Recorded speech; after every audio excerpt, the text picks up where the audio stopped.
오늘은 설교이지만 평소보다는 조금 다른 식의 설교를 하려고 합니다.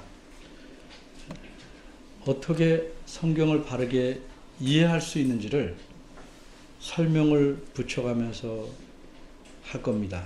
그래서 다소 강의 같은 그런 설교가 될 것입니다.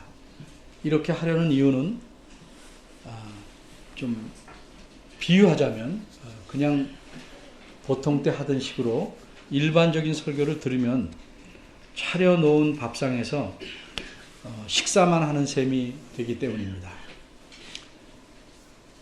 스스로 요리해서 식사를 만들어 먹을 수가 없게 됩니다.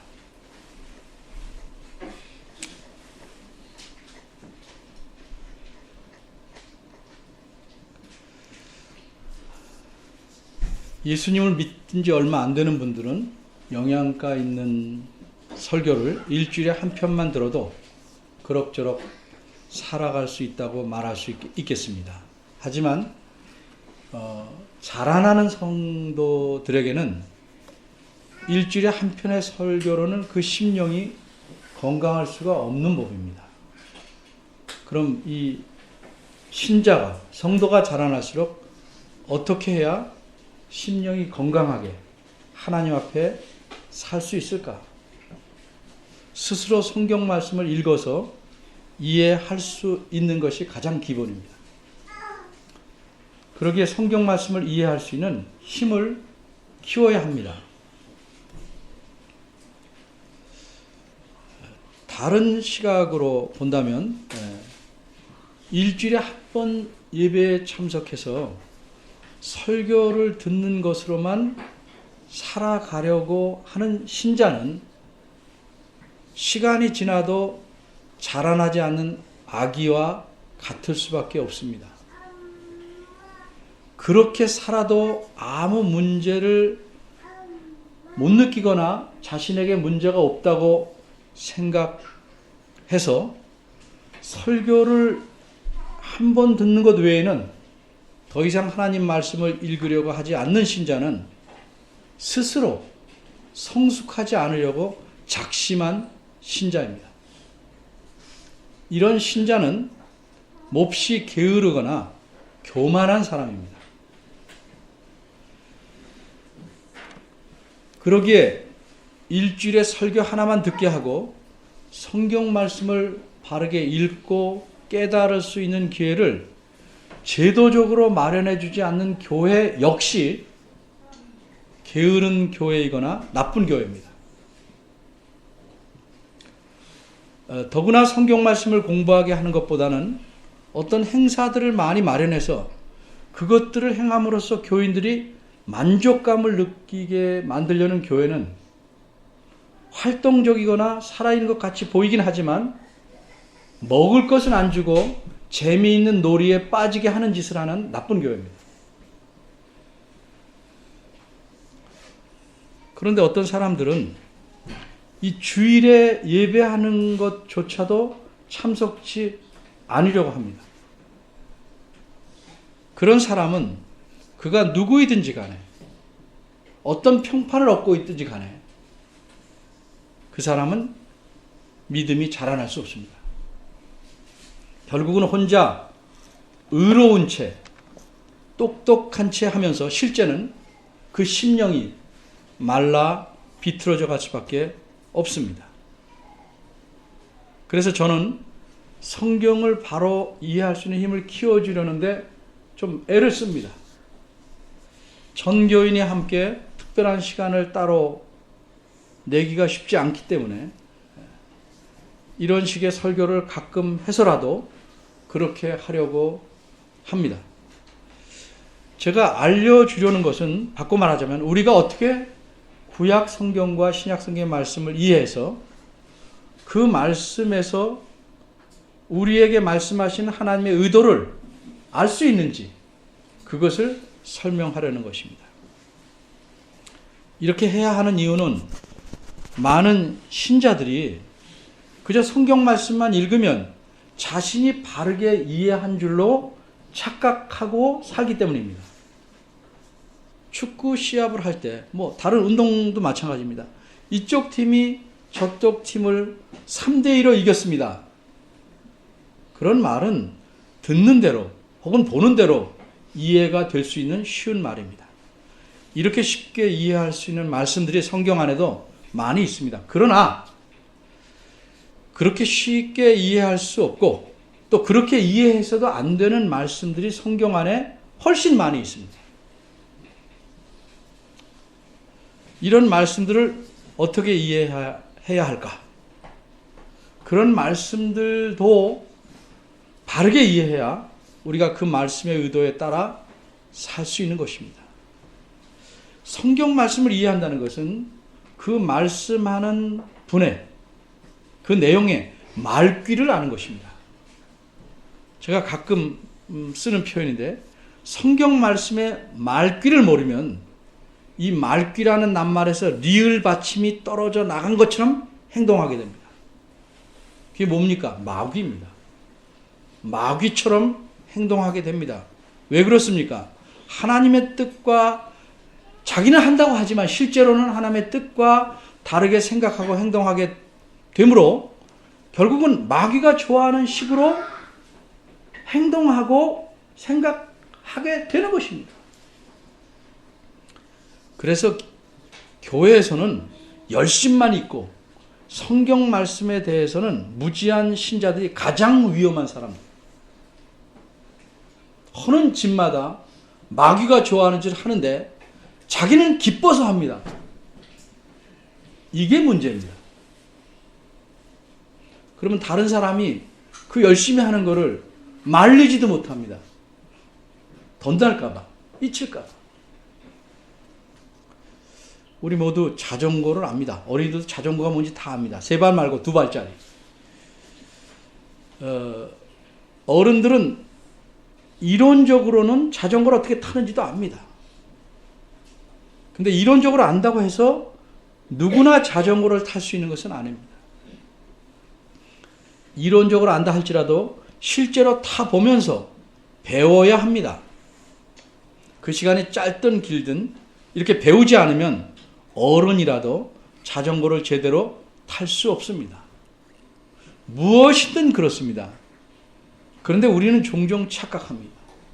나와 나이가 비슷하면, 혹 교회 다닌 횟수가 비슷하면, 또는 어린 적부터 교회 다녔다고 하면, 심지어 이 교회에 오래 다녔다면 성경 말씀에 대해서 이해하는 수준이 나와 비슷하거나 자라났을 것이다. 이렇게 착각합니다. 그러나 사실은 전혀 다를 수도 있습니다. 같은 학교, 같은 선생님에게 같은 과목을 배워도 이해가 전혀 다를 수 있는 것과 마찬가지입니다. 그런데 겨우 주일 예배에 한 번 참석해서 그것도 설교를 들은 마음의 준비가 거의 없이 억지로 와서 설교 하나 딸랑 듣고 성경 말씀을 바르게 이해할 수 있을까요? 자전거 뒷자리, 안장 말고 뒷자리에 타고 다니면 아무리 오래 타고 다녀도 그 사람이 앞에 앉아서 배우지 않는 한 앞자리에 앉아서 자전거를 운전할 수 없습니다.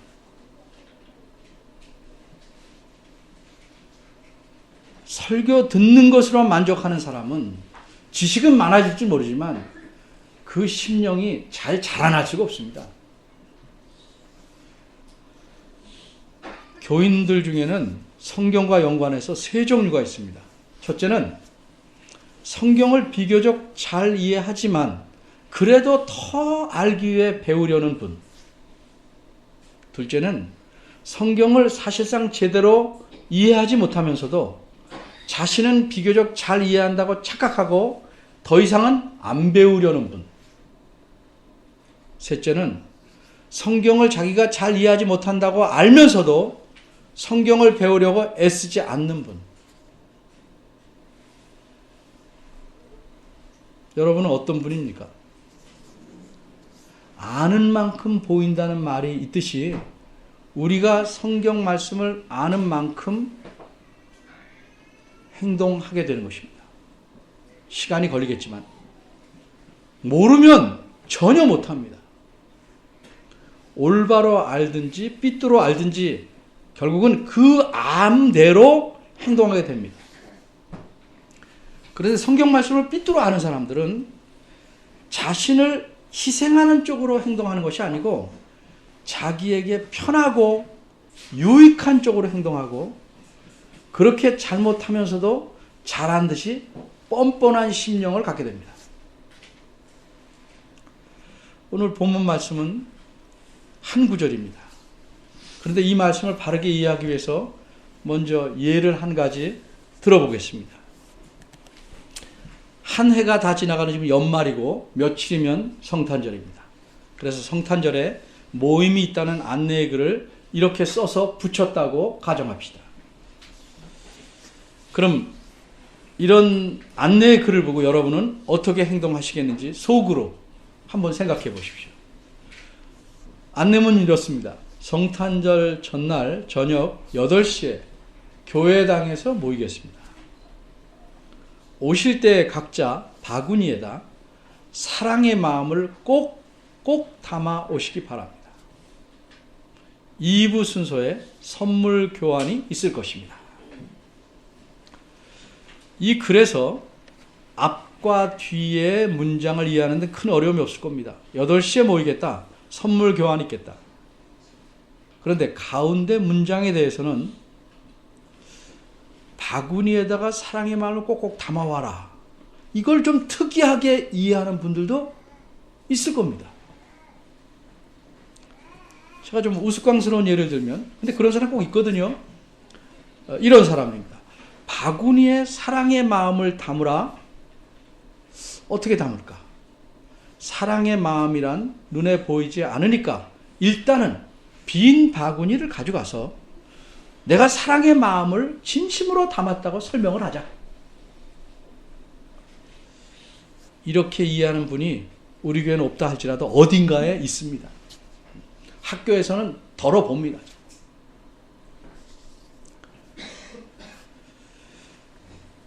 그러나 대부분의 여러분은 이 사랑의 마음을 무엇으로 이해하시겠습니까?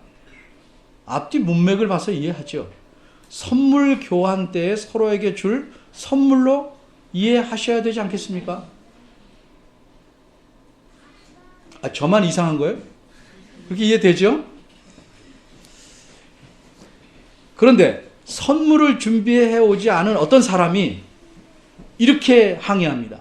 안내문에 어디 선물이라고, 선물을 바구니에 담아오라고 했냐? 사랑의 마음을 담아오라고 했지. 그렇게 말하면 우리는 어떻게 반응해야 될까요? 난감합니다. 그런데 이런 식으로 성경을 이해하는 사람이 정말 의외로 많습니다. 대표적인 예를 들면 어째서 주일에 모여서 예배해야 하느냐? 성경에 어디 그런 말씀이 있느냐? 이렇게 말하면서 주일에 교회에 모이지 않습니다. 주일에 예배하라고 교회에 모이지 않은 사람들이 있습니다. 이런 사람들을 흔히 우리가 가나안 교인이라고 합니다. 왜 그렇게 부르는 줄 아십니까? 가나안을 거꾸로 읽으면 그 뜻을 알 것입니다. 속으로 읽어보세요. 이렇게 성경 말씀을 이런 식으로 성경 말씀을 이해하는 사람은 성경에 정확하고 분명한 표현이 없으면 성경에 없다! 라고 생각하는 사람입니다. 사도행전 20장 7절에 보면 이런 말씀이 있습니다. 안식 후 첫날에 우리가 떡을 떼려 하여 모였더니, 이 말씀은 안식일 다음 날, 즉 주일에 떡을 떼려 모였다는 의미입니다. 여기서 떡을 뗀다는 것은 사람들이 예배하러 모여서 예수님께서 지키라고 하신 성찬을 나누었다는 뜻입니다. 이때 이 성찬이라는 건 오늘날처럼 이렇게 예배 시간에 의식으로 간단히 하는 것이 아니고 식사를 가리킵니다. 식사. 마치 우리 교회가 점심을 함께 하는 것이 여러분은 아시는지 모르겠지만 그런 성찬의 의미로 하는 것입니다. 매주. 이렇게 설명을 하면 어떻게든 주일에 예배하러 교회에 가지 않으려는 사람은 무엇이라고 반응할까요? 그런 반응하는 걸 들어봤는데 제가 표현하면 아마 이렇게 반응할 것입니다.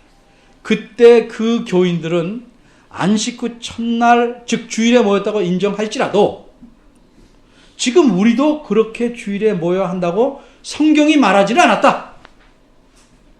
이렇게 말합니다. 이런 식으로 성경 말씀을 이해한다면 성경 말씀은 지금 우리와는 전혀 아무 상관이 없는 것입니다. 왜 그렇습니까? 구약 성경은 수천 년 전에 그 시대 사람들에게 하나님께 말씀한 겁니다.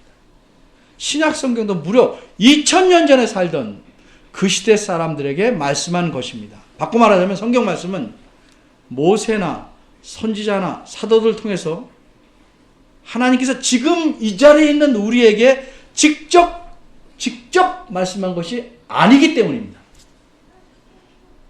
이건 아주 고문서입니다. 고문서. 우리와는 전혀 관계없는 아주 오래된 문서일 뿐입니다. 그런 식으로 생각한다면. 근데 그렇게 말하는 사람들, 즉 성경 말씀에 정확하게 표현되어 있지 않으면 행하지 않으려는 사람, 지키지 않아도 된다고 하는 사람, 표현되어 있어야 행한다는 사람. 근데 그런 사람들 잘 보면 표현되어 있어도 행하지 않습니다. 그런 사람들은 사실상 성경관에 문제가 있는 사람입니다. 바꿔 말하면 성경 말씀이 하나님 말씀이라는 것은 겉으로는 인정하지만 사실상은 하나님께서 어째서 성경을 기록하게 하셨는지 그 의도와 목적을 모르는 사람입니다. 이런 사람을 한마디로 정확하게 무식한 사람이라고 말하는 겁니다. 그 사람이 사회에서 얼마나 많이 배웠든지 관계없습니다. 성경에 관해서는 무식한 사람입니다. 자, 무식한 얘기 하나 들어볼게요. 미취학, 학교 안 다니는 아이들이 종종 엄마와 이런 식으로 이야기를 나눕니다. 한번 들어보십시오. 엄마랑 걸어가다가 거리에서 자동차가 아주 멋있어 보이면 사달라고 조릅니다.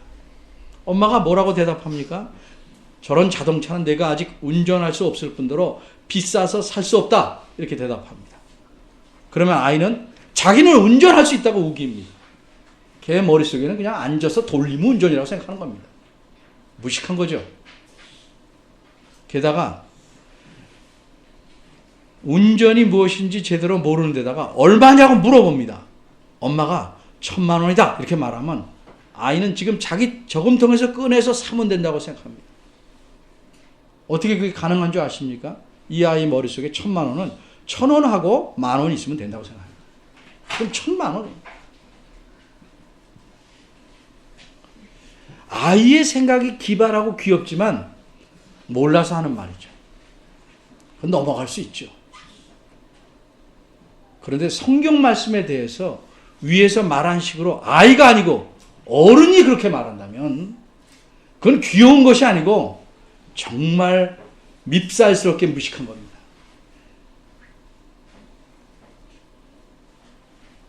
성경은 방금 전에 말씀드린 바대로 하나님께서 우선적으로 그 말씀을 처음 듣는 사람들에게 하신 말씀입니다.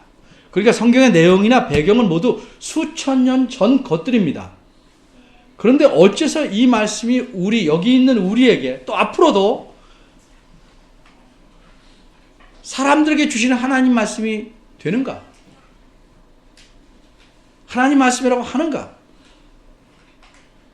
하나님께서 자신이 말씀하신 모든 것을 일일이 성경에다 다 기록하게 하신 것은 아닙니다. 필요한 내용만 기록하셔서 오래오래 하나님 말씀으로 남아있게 하신 것입니다. 그럼 우리는 이 오래된 성경 말씀을 어떻게 해야 지금 우리에게 주신 하나님 말씀으로 들을 수 있는가? 설명하자면 길고 길지만 간단히 말하자면 이 성경 말씀에서 첫째로 하나님이 어떤 분이시고 어떻게 일하시는지를 알려주는 겁니다. 옛날이나 지금이나 하나님은 변함이 없으셔요. 영원하셔요. 옛날은 이랬다, 지금 이랬다 변덕스럽지 않으셔요. 그렇기 때문에 예전에 하신 말씀과 행동을 통해서 우리가 섬기는 하나님이 이런 하나님이구나 알 수 있는 것입니다. 그렇게 알라고 성경을 써놓은 겁니다. 두 번째, 하나님께서 우리에게 요구하시는 것들이 무엇인지에 대해서는 어떻게 가르쳐 주십니까? 원리적으로 가르쳐 주시는 겁니다. 원리적으로 가르쳐 주신다는 것은 지금 우리가 어떻게 해야 하는지 일일이 세세하게 말한 것이 아니고 거기 쓰인 말씀의 원리를 이용해서 우리 시대와 상황에 맞게 쓰도록 하셨다는 의미입니다. 좀 바꿔 말하면 우리에게 직접 옷을 만들어 주신 것이 아니고 옷감을 주셔서 우리 스스로 우리 몸에 맞게 옷을 재단해서 입게 하셨다는 의미입니다. 이 과정에서 필요한 게 이해입니다. 좀 어려운 말로 해석입니다. 물론 어떤 부분은 옷감을 그냥 바로 걸쳐도 따뜻하긴 하죠. 오늘은 이 정도만 말씀드리고 이제 본문으로 돌아가겠습니다. 신약 성경은 구약 성경보다는 더욱 분명하게 예수 그리스도에 대해 말씀합니다. 그런데 오늘 본문이 들어있는 이 히브리서라는 편지에는 신약의 다른 어떤 책들보다 더욱 강조해서 예수 그리스도의 위대하신 예수 그리스도에 대해서 말씀합니다. 그래서 1장 1절부터 10장 18절까지는 이 예수 그리스도의 위대하심에 대해서 계속 이야기합니다. 그리고 10장 19절부터는 이 위대하신 예수님을 믿는 사람들이 이 세상에서 험난하고 힘든 이 세상에서 어떻게 살아야 할지를 충고해주는 권면입니다. 이 권면의 말씀이 처음 시작하는 첫 부분이 19절에서 25절입니다. 10장 19절에 25절. 근데 우리말에서는 번역상 어쩔 수 없이 이렇게 나누어 놨지만 여러 문장으로 원문에서는 매우 긴 하나의 문장입니다. 이 하나의 문장 안에는 세 가지 내용을 충고하고 있는데 이렇게 말합니다. 어린이들도 이걸 알 겁니다. Let's go 이런 말은 알죠. 그렇죠? 가자 이건 알잖아요. 그렇죠? 우리가 뭐뭐 하자 이렇게 말하는 듯이 이런 Let's go 하듯이 우리가 뭐뭐 하자 하는 식으로 세 가지를 말합니다. 첫째는 하나님께 나아가자 19절에서 22절입니다. 하나님께 가까이 가자. 이건 예배를 표현하는 말입니다. 예배는 하나님께 가까이 가는 겁니다. 하나님을 구경하러 온 거 아닙니다. 둘째는 굳게 잡자. 23절입니다. 우리말은 굳게 잡아 이렇게 돼. 굳게 잡자. 이게 제일 먼저 나옵니다. 그리고 셋째는 돌아보자. 24절과 25절. 오늘 본문인 25절은 이 셋째 내용에 속합니다. 무엇을 돌아보자 라고 했는가? 24절을 먼저 갑니다. 원문에 따르면 돌아보라는 말이 깊이 생각하라는 의미입니다. 깊이 생각하라. 이렇게 뒤를 돌아보라 아니고 돌보라 이런 뜻 아니고 깊이 생각하라. 히브리서 3장 1절에 보면 그러므로 함께 하늘의 부르심을 입은 거룩한 형제들아 우리의 믿는 도리의 사도이시며 대제사장이신 예수를 깊이 생각하라 하는 말씀이 나옵니다. 여기서 깊이 생각하다 이 말과 똑같은 말입니다. 그럼 24절에서는 오늘 본문 앞에 누구를 깊이 생각하라는 말씀인가? 서로를 깊이 생각하라. 여러분이 주중에 우리 교인들을 좀 깊이 생각해 봅니까? 그러니까 기도 못하는 겁니다.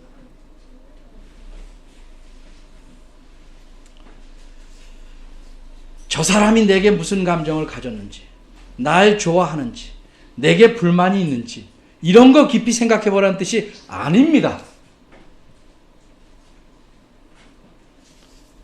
그럼 어떤 목적으로 서로를 깊이 생각하라는 말씀입니까?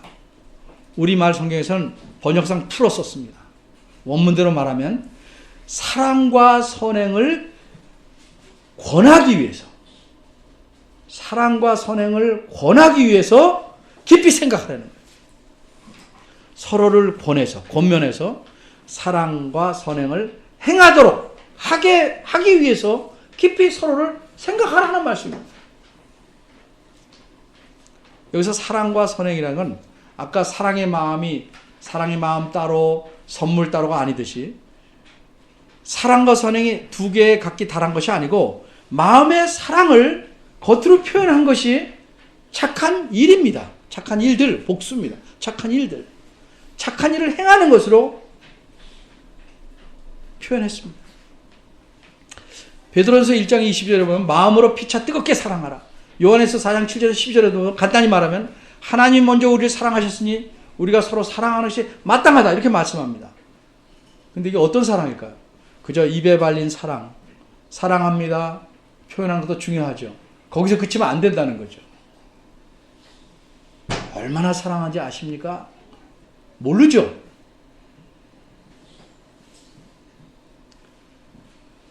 입술에만 멈춘 사랑은 사랑이 아닙니다. 그것이 거짓이 아니라면 그저 감정일 뿐입니다. 자신이 상대방에게 좋은 일을 할 수 없다면 그것은 성경에서 말하는 사랑이 아닙니다. 구체적으로 좋은 일이 뭔지는 여러분 성경 보면 잘 알 수 있습니다. 하나님은 우리를 사랑하십니다. 말로만 그렇게 하셨습니까? 어떻게 그 사랑을 보이셨습니까? 로마서 5장 8절이 충격적인 말씀을 합니다. 우리가 아직 죄인이었을 때 그리스도께서 우리를 위하여 죽으심으로 하나님께서 우리에게 대한 자신의 사랑을 확증하셨다. 하나님은 우리를 사랑하시기에 죄인이 우리들 위해 자기 외아들을 내어주신 겁니다. 이렇게 실제적으로 사랑을 좋은 행동으로 서로에게 표현하라고 권하기 위해서 서로를 깊이 생각하라는 말씀입니다.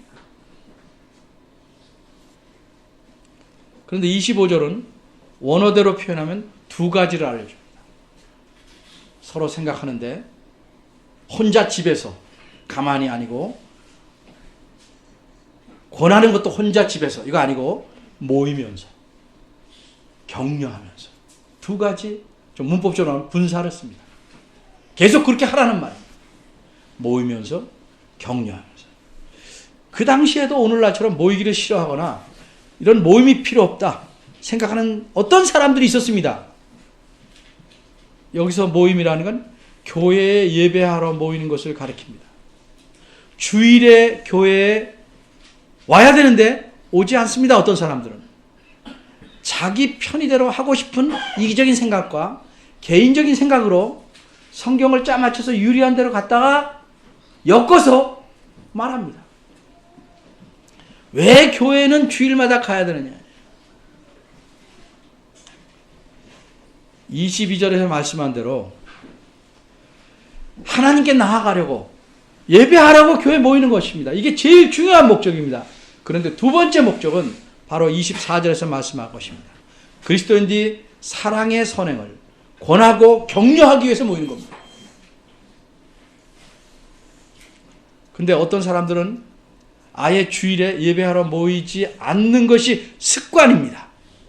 그리고 자신들의 행동을 뻔뻔스럽게 당당하게 옹호합니다. 말도 안 되는 이상하게 1,000,000원을 1,000원 플러스 10,000원 이런 식으로 성경을 해석해서 갖다 붙입니다. 구원은 하나님께서 주시는 선물이니까 그런 사람도 그런 사람 받을 수 없다 이렇게 말할 수는 없지만 그들이 성경 말씀이 요구하는 대로 바르게 하나님을 믿는다고는 결코 말할 수 없는 겁니다. 25절 하반절은 무엇이라고 말씀합니까? 그날이 가까움을 볼수록 더욱 그리하자. 무슨 의미입니까? 예수님께서 이 세상에 다시 오실 날이 가까울수록 더욱 모이기에 힘쓰고 격려하여 사랑과 선행을 하도록 하라는 말씀입니다. 예수님께서 다시 오실 날이 얼마나 가까웠습니까? 정확한 날은 아무도 알 수 없습니다. 분명한 것은 이 히브리서의 말씀을 하신 후로 2000년이 더 가까워졌다는 겁니다. 오늘 본문이 무엇을 말씀합니까? 분명하게 모이기를 힘쓰라고 말씀합니다. 주일에 모여서 가끈하게 정성스럽게 하나님을 예배할 뿐만 아니라 사랑의 선행을 격려하라고 말씀합니다. 그러나 가급적 주일에 모이지 아니려는 사람들이 내 주변에도 있을 수 있고 심지어 교회 안에도 있을 수 있습니다. 고쳐야 합니다. 자기 유익과 편리에 따라 하나님 말씀을 취사 선택하려 하지 말고 하나님 말씀대로 올바로 행하는 여러분들이 되시기를 바랍니다. 기도하겠습니다. 하나님, 참 사람이 교묘하고 영악합니다. 하나님의 은혜로 영원한 진노에서 벗어나서 영원한 생명을 얻었고 하나님의 자녀가 되었음에도 내가 편한 대로, 내가 좋아하는 대로 여러 가지 구실을 붙여서 하고 싶은 대로 하려고 합니다. 그것을 미안한 줄 아는 정도가 아니고 오히려 성경 말씀을 왜곡해서 자기의 잘못을 정당화시키기까지도 합니다.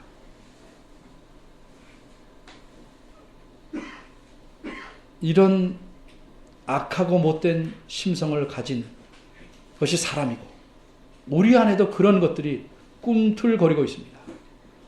그래도 여전히 사랑하시고 주의 말씀을 보고 깨달을 수 있는 힘을 주시고 그 말씀대로 살 수 있도록 이끌어 주시고 깨우치게 하심을 감사합니다.